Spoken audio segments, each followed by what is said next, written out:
Suite à la fédération des modèles, il est nécessaire de créer un groupe de sélection à travers le bouton correspondant dans la partie inférieure de la fenêtre. Une fenêtre s'ouvrira pour définir un titre du groupe de sélection. Dans la nouvelle fenêtre, il est possible de définir les contrôles à effectuer sur les entités. Cette fenêtre se compose de 4 parties. La liste des exigences permet de définir chaque contrôle à effectuer. Il est donc possible de créer de nouveaux contrôles qui sont ajoutés à la liste. Il est éventuellement possible de désélectionner les contrôles spécifiques en fonction des exigences sur le moment. Si nous avons plusieurs contrôles qui sont cochés, l'opérateur logique AND sera appliqué entre chacun de ceux-ci. Nous pouvons enfin supprimer des contrôles ou créer une copie de celui sélectionné. Dans la deuxième partie de la fenêtre, nous venons définir les critères de sélection des entités à vérifier. Il est possible d'exploiter les différentes informations envisagées par le standard IFC.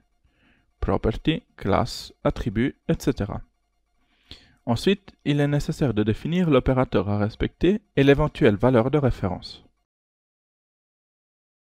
Il est possible de définir, pour le même contrôle, différents filtres de sélection. Dans ce cas, l'opérateur logique OR sera appliqué au filtre.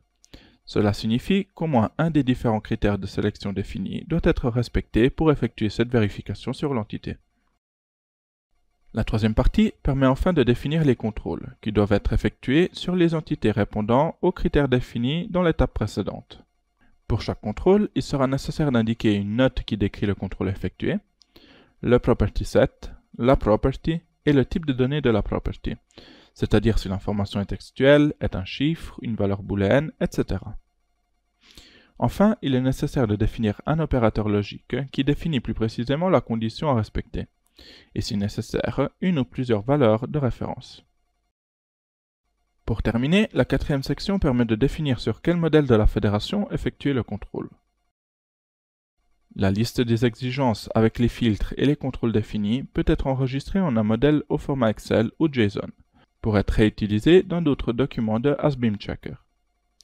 Donc bien évidemment, nous avons également la fonctionnalité qui permet d'importer un modèle créé en précédence, qui ira écraser la liste des exigences actuelles.